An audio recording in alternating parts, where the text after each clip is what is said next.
तो अपन एक टॉपिक देखते हैं। पहले तो यूनिफिकेशन ऑफ इंडिया। तो इसमें सबसे पहले आता है कश्मीर। कश्मीर हुआ था 27 अक्टूबर 1947 को। यहाँ पे महाराजा हरी सिंह थे और विलय पत्र पे इन्होंने साइन किया था। फिर आता है जूनागढ़। तो जूनागढ़ में फरवरी 1948 को। और महावत खां थे यहाँ पे और इन्होंने जनमत संग्रह करवाए थे यहाँ पे। फिर हैदराबाद हैदराबाद में नवंबर 1948।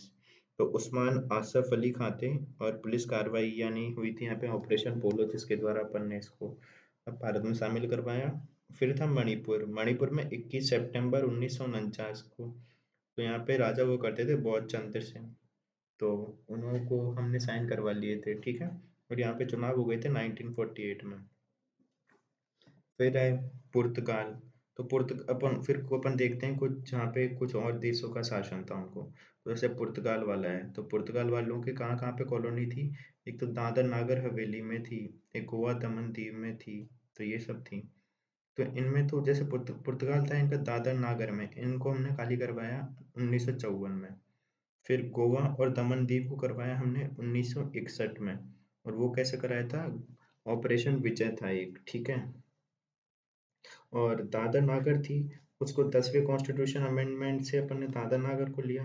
12वें कॉन्स्टिट्यूशन अमेंडमेंट से गोवा दमन दीव को। 14वें से लिया था पुडुचेरी को, ठीक है। अब फिर ये तो हो गई पुर्तगाल की। अब फ्रांस की जो थी कॉलोनी, तो उनमें एक तो चंद्रनगर थी। तो उसको हमने 1948 में जन्म संग्रह से हमने भारत में शामिल किया था। और चंद्रनगर कहाँ पर है, वेस्ट बंगाल में। फिर एक पुडुचेरी थी, उसको 1954 में अपन ने ले लिया था 1954 में। अब देखे सिक्किम। फिर आया था सिक्किम। अब सिक्किम का अपन ने विलय कराया था कैसे, 35वें कॉन्स्टिट्यूशन 1974 से। तो पहले अपन ने उसको सहायक राज्य का दर्जा दिया था, 10वीं अनुसूची जोड़ी थी और आर्टिकल 2A जोड़ा था।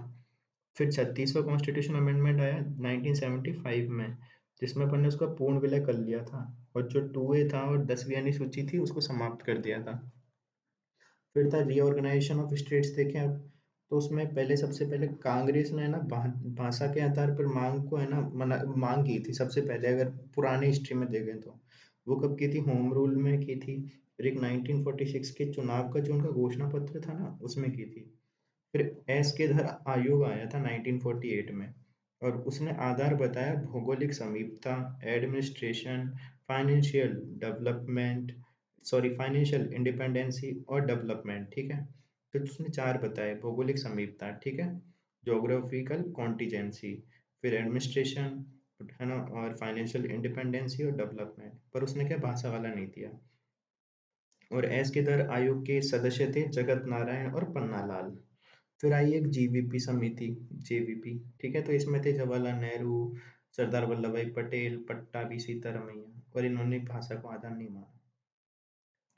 फिर 26 जनवरी 1950 को अपने देश आजाद हो गया। 24 इकाइयां थी 4 श्रेणियों में। जैसे पहले में तो ब्रिटिश था, जिसमें ब्रिटिश इंडियन स्टेट होते थे, दूसरे में प्रोविंशियल स्टेट थे, तीसरे में उच्चायुक्त थे और चौथे में अंडमान निकोबार थे, ठीक है।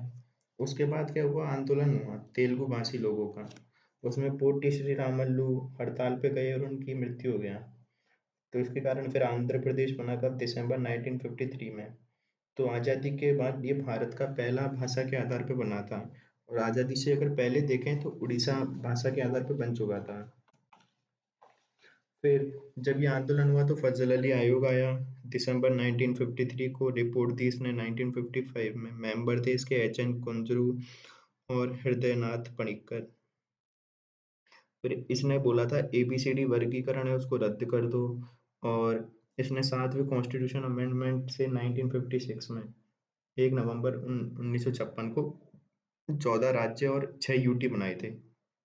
इसने कुछ सिफारिशें दी थी, जैसे भाषा एक आधार हो सकता है, ठीक है, भाषा एक आधार हो सकता है, पर वन लैंग्वेज वन स्टेट है ना, एक भाषा एक राज्य, ये नहीं हो सकता, क्योंकि इंडिया में तो बहुत सारी भाषाएं हैं, है ना।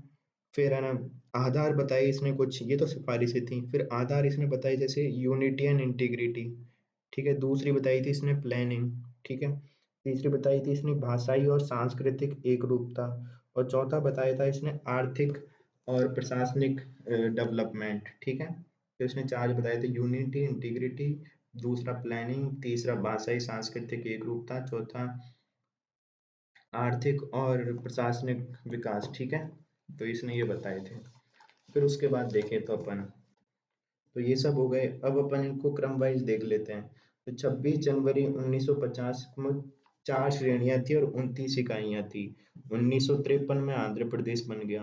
1 नवंबर 1956 को 14 राज्य और 6 यूटी थे। वो कैसे हो गए? फजल अली के सिफारिश से। फिर 1960 में बॉम्बे जो प्रांत था, बॉम्बे प्रांत, उससे क्या है, महाराष्ट्र और गुजरात बन गए। तो फिर 1961-62 में दमन दीव, दादर नागर, गोवा, पुडुचेरी, इनको बनाया, ठीक है। फिर है 1963 में नागालैंड को स्टेट बना दिया था। और 1966 में पंजाब से पंजाब, हरियाणा और चंडीगढ़, चंडीगढ़ एक यूटी जो कि अलग कर दी थी, ठीक है। तो ये तीन 1966 में। फिर 1971 में हिमाचल प्रदेश था, वो यूटी था पहले, तो उसको राज्य बना दिया था। तो फिर 1972 में मणिपुर हो गया, त्रिपुरा हो गया और मेघालय हो गया, इनको यूटी से राज्य बना दिया था, ठीक है। मणिपुर, त्रिपुरा और मेघालय। फिर है 1975, तो इसमें क्या हुआ था, सिक्किम को राज्य बनाया था, अपन ने देखा था वैसे ही।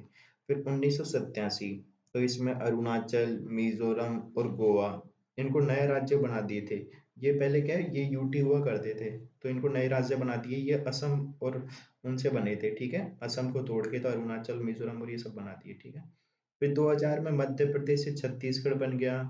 फिर बिहार से झारखंड बन गया, यूपी से उत्तराखंड बना दिया। 2014 में आंध्र प्रदेश से तेलंगाना बना दिया। 2019 में जम्मू कश्मीर से जम्मू कश्मीर और लद्दाख, दो यूनियन टेरिटरी बना दी, ठीक है। और 2020 में दमन दीव, दादर नागर इनको विलय कर दिया, ठीक है। तो ये अब तक का वो है, तो अपन को ये याद रखना है। अब इसमें एक, जैसे अपन को एक दिक्कत होती है, जैसे 1987 में कौन कौन से राज्य थे, तो अपन को मान लिया एक याद है, अरुणाचल है या गोवा है, तो अपन कैसे याद रखेंगे? तो अरुणाचल, जैसे अरुण कोई बंदा है, वो गोवा गया है मजे करने, तो मिजोरम। तो अरुण गोवा गया मजे करने, ठीक है। अरुणाचल, मिजोरम, गोवा, ऐसे याद रख सकते हैं, ठीक है। फिर जैसे 1972 में यूटी बने, कौन कौन से राज्य बने, जैसे वो बने थे, त्रिपुरा था और अपना मणिपुर था, मेघालय था। तो ये कैसे बने, अपन को ये समझ में नहीं आया ना। तो ये अगर यहाँ पे कंफ्यूज हो सकते हैं कि कौन से ग्रुप हैं तीन वाले, अपन कंफ्यूज हो जाएंगे 1972 में कौन से थे। तो इनको अपन ऐसे याद रखेंगे, जैसे मेघालय, त्रिपुरा और मणि है। तो ऐसे मेघ से कोई मणि गिरी है, और वो कैसी है, त्रिकोण है, त्रिपुरा वाली है, जैसे त्रिकोणीय है, ठीक है। तो मणि है, कैसी है, त्रिकोणीय है। तो मेघ से कब गिरी है, मणि त्रिकोणीय, ठीक है। तो ऐसे ये तीन का ग्रुप 1972 में हो गया। तो अरुण गया मजे करने गोवा, ठीक है। और जब मेघ से गिरी मणि, कैसी, ट्राइंगल, मतलब त्रिपुरी वाली, ठीक है। अब आता है अपना भाग एक, और इसमें कुछ, इस भाग एक में 4 आर्टिकल हैं। तो पहला आर्टिकल देखते हैं। तो इसमें क्या दिया हुआ है, इसमें दिया हुआ है कि भारत, यानी इंडिया, दैट इज भारत, उसका नाम दिया हुआ है पहले। तो नाम में अपन को याद रखना है, भारत और इंडिया दोनों दिए हुए हैं। फिर इसमें एक चीज दिया हुआ है, राज्य, क्षेत्र और टेरिटरी, उसमें कौन कौन आते हैं। तो इसमें दिया हुआ है यूनियन, यूनियन यानी भारतीय संघ, जिसमें सभी राज्य आ गए। फिर एक यूनियन टेरिटरी भी दिया हुआ है, और इसमें बताया है अन्य अधिकृत यानी एक्वायर्ड एरियाज भी। तो राज्य क्षेत्र में आ गए यूनियन, यूनियन से मतलब है यहाँ पे सारे राज्य हैं, ठीक है, इंडियन यूनियन, ठीक है। और एक है यूटी और एक है अन्य अधिकृत क्षेत्र, और इन तीनों को मिलाते हैं, तो इंडियन यूनियन को, यूटी को और एक्वायर्ड एरिया को, तब अपनी इंडियन टेरिटरी आती है। तो इंडियन टेरिटरी बड़ा टर्म है, ठीक है। किससे बड़ा टर्म है, इंडियन यूनियन से, यूटी से और एक्वायर्ड एरिया से। तो इंडियन यूनियन यहाँ पे सिर्फ राज्यों के लिए यूज हो रहा है। फिर नेचर, तो आर्टिकल 1 में एक नेचर भी बताया है कि अपना नेचर कैसा होगा देश का। तो इसने बताया यूनियन ऑफ स्टेट होगा। फिर है ना, एक केंद्र राज्य में शक्तियों का विभाजन होगा, केंद्र से राज्य को शक्तियां मिलेंगी, ठीक है। और ये डिस्ट्रक्टिबल स्टेट और इंडस्ट्रक्टिबल यूनियन होगा। तो इसने नेचर बताया, प्रकृति बताई है। तो आर्टिकल 1 में नाम है, राज्य, क्षेत्र है और नेचर है। फिर आर्टिकल 2, तो इसमें क्या है, प्रवेश, स्थापना बताया है कि कैसे प्रवेश कर सकते हैं।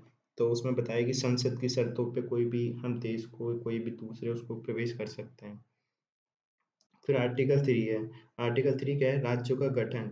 तो फॉर्मेशन ऑफ स्टेट्स, ठीक है। तो इसमें बताया कि नाम परिवर्तन कैसे हो सकता है, सीमा में परिवर्तन कैसे हो सकता है, और राज्य का गठन कैसे हो सकता है, और इसमें बताया कि संसद कर सकती है, ठीक है।